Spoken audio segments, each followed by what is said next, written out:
Hello people, I'm Jaby Koay. Joining us is Nicole LEMOINE. You wanna greet the people? Hi, I'm Nicole LEMOINE. We're gonna look at another Stephen Fry video from Oxford Union. This is called The Price of Pleasure.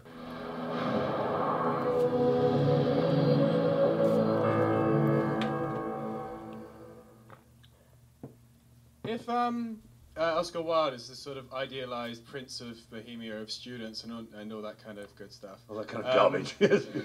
Yeah. Why would you cut to this angle? Where does the sort of corruption in the latter half of Dorian Gray sort of seep into that kind of image? Or if it does at all, in your opinion? This is a very, very good question, Dorian Gray. So he's this. I've raised him up to a pitch of perfection which no human being could possibly achieve.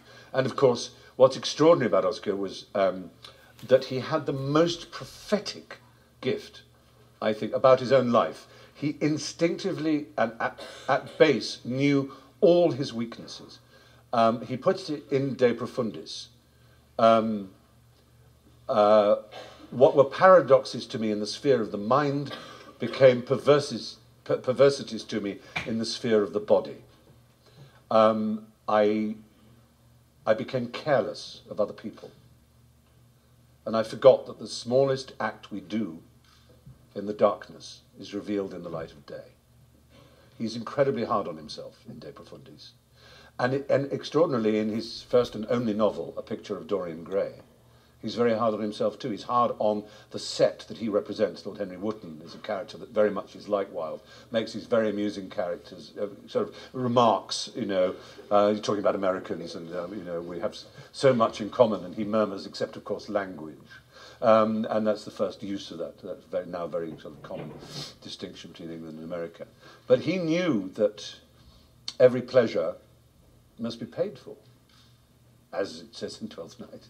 It has its price, and you cannot escape that appalling calculus. There's a kind of scales.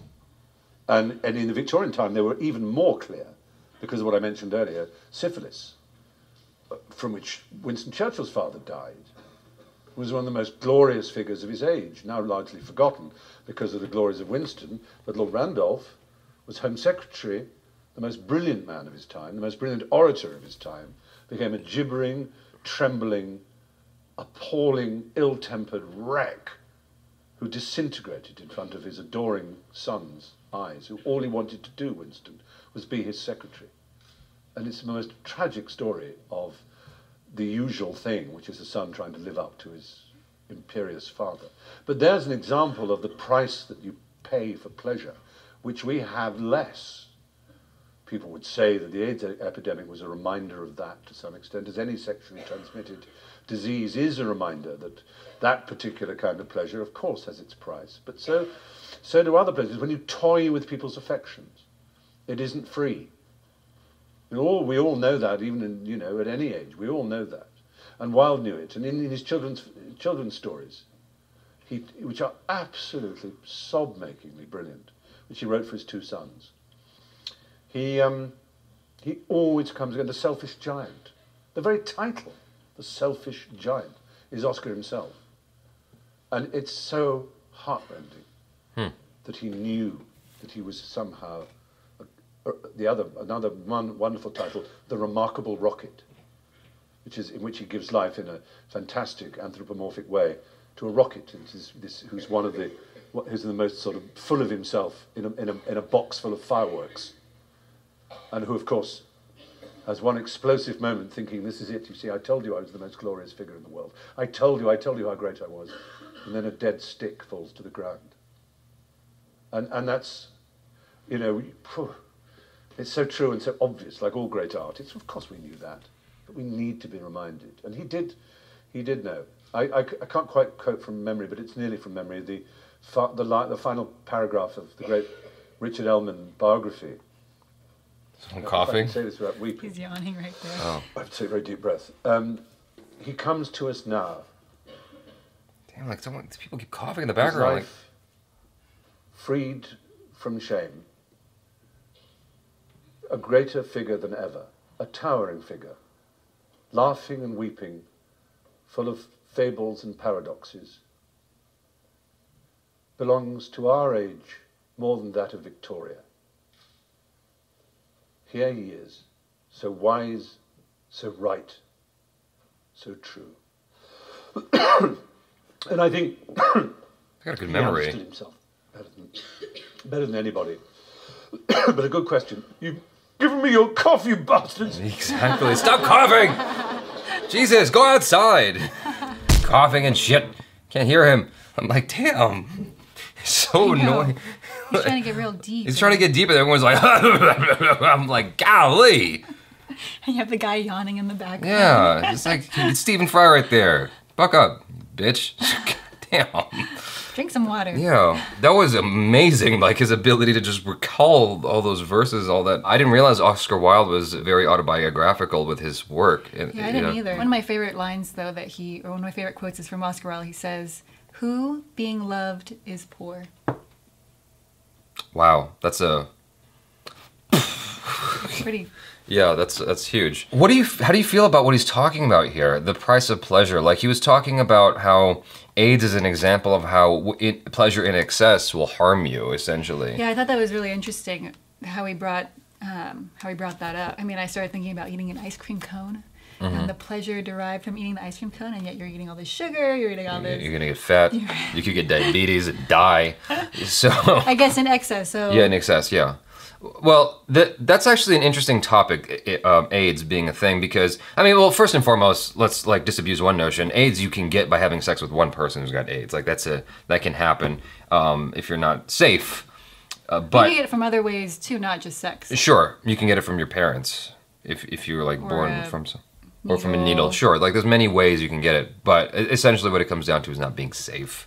If you didn't inherit it from your parents, it's just a matter of not being safe. One thing that sticks out to me is the possibility of catching any kind of disease comes from being not overtly, but overly promiscuous. Way too sexually free can lead to catching something. And so that to me is like nature's way of saying, you know, you need to control how much you do this. You can't just aim for pleasure all the time, right? Right, you can't lead a life of pleasure. Like every second. Yeah. I guess it's not possible. No. But I mean, that's just with regards to sex. The thing is like, if you spend all your time having fun, you're not gonna have time to work and earn and survive, right? Like there's a balance at play. On the flip side, you know, there are people who just work their asses off and never have experienced any pleasure, or they find pleasure in the work. You know, the Chinese proverb, you find a job you enjoy, you never work a day in your life, or whatever it is. I'm sure I butchered the shit out of that proverb, but that is an interesting notion that Oscar Wilde was very aware of his flaws and whatnot, very vividly wrote about them through allegory or what have you. It's kind of a sad truth. It's like there's always a price to pleasure. I know. What was your most recent price to pleasure? I recently was invited to Australia, as many of you know, and the thing is I did a lot of traveling earlier in the year. And it's like going to Australia, that sure does sound fun, but the price is I have to deal with the 15-hour flight. I have to deal with all the responsibilities that come with setting yourself up for a trip. And it's like, it sounds like a very first world problem, but it's not something that I necessarily wanted to like deal with. It's not necessarily a set of responsibilities that I wanted to incur, right? Once I got there, I had a lot of fun. Once I got there, I was like, oh, this is brilliant. I'm having such a good time, and this is an experience I wouldn't trade for anything. But the 30 hours of flying was just like, you know, it was a bit painful. It was, there's a price for that pleasure. Small price, but yeah, that's a good example. You know, I mean, it's like, of course, like a billion people would trade, you know, places with me in a heartbeat and deal with that 30 hours of flight in order to have, you know, whatever. Even the 30 hours of flight, there's a lot of people who would love to do that. There's many people who have never experienced being on a plane. So it's all perspective, where you are in life, where you are in the world, what you deem as pleasure and pain. But for me, in my own perspective and my own experiences, riding on a plane for 30 hours is just not my idea of fun. Like, that shit sucks. But it was a trade-off. Like, I do that. Yes. It's a trade-off. Like, you know, in exchange for that, I got to experience Australia and, you know, being on the set of a really big movie. And so, yeah, it was very interesting. But that's a shitty example. Like, you're putting me on the spot. I'm over here playing my violin. But you're like, you see that, Jaby? That's the world's smallest violin. Fuck you and your Australia trip. You know, no, I can't think of a better example right now. My life's pretty awesome, I guess. But yeah, it's pleasure all the time for you, in other words. I work really hard. I wouldn't say it is pleasure all the time. I guess, okay, with the YouTube channel, for instance, there are friends who have asked me, especially in the first 6-8 months of having my YouTube channel when it was like blowing up.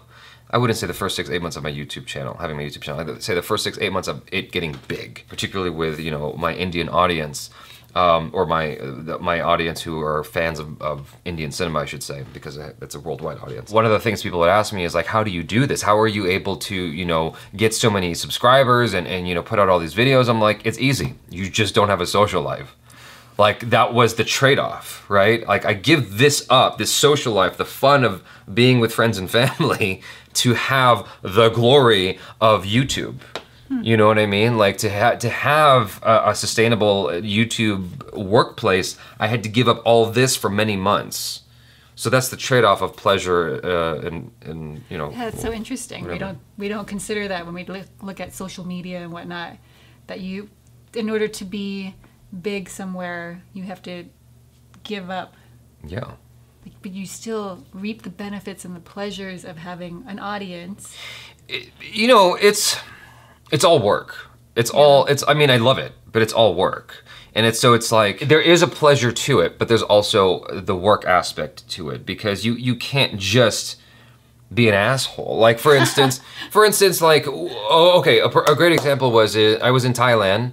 I went on a trip with Achara to Thailand because it was her sister's wedding, and Achara and I had an argument of some kind. I was pissed, and so I went to go have breakfast by myself, and this Indian dude walks up to me and goes, "Jaby Koay," and I go, "Hey, yeah." Like, all this shit I want to be angry about, I had to let go of. That's a good example. So that, like, this guy would have a good experience, right? And that's not the easiest thing to do. Like, I don't know this person, and I'm never gonna see him again, so I have to make sure that I'm happy for him in that moment, so he doesn't think I'm an asshole when he walks away and tells all his friends about how Jaby Koay was a dick. Yeah. You know what I'm saying? And so that's an instance of sacrifice for the greater pleasure, which is, like, I'm sacrificing my own desire to just be, so that, you know, these other people can be like, And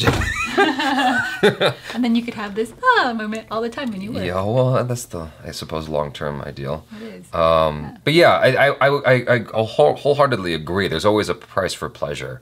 Always. A great example is, for me in my life, like, I don't ever get to play video games, and when I do, it means I'm not working. Like, I love playing video games, but I don't get to. It's one of those things where it's like, I would love to just sit down for 12 hours and play Borderlands 2, or Borderlands the pre-sequel. You know, that's a game I haven't beaten yet because I just don't have the time. But, like, if I gave up working, then I could play, but there's a price to pay. Then it's like, then I'm not making as much money, then I may not make rent, then I might be living on the streets just so I could play Borderlands. Yeah. You know? That's like, a good trade-off, I think. You know, yeah, exactly. You know, give up Borderlands and you get to keep the lights on in your home and the clothes on your back. So, you guys, thanks so much for hanging out with us. Let us know in the comments the pleasures you sacrifice. Yes. For the greater good, and the goods you sacrifice for pleasure. Check out Nicole LeMoINE on the social media. Always tell her the truth. Subscribe to the channel if you haven't already. Check out Raging Bullish, the short film. There's a button over here. It should be over here now. It's a short film that we just put out, and Nicole LeMoINE loves it. She wholeheartedly loves it and has watched it 17 times. She commented more than anybody else on both channels about that short film. It's kind of stalkerish, but it's all good. She's here. I'm not scared. I'm Jaby Koay. This is Nicole LeMoINE. Peace out.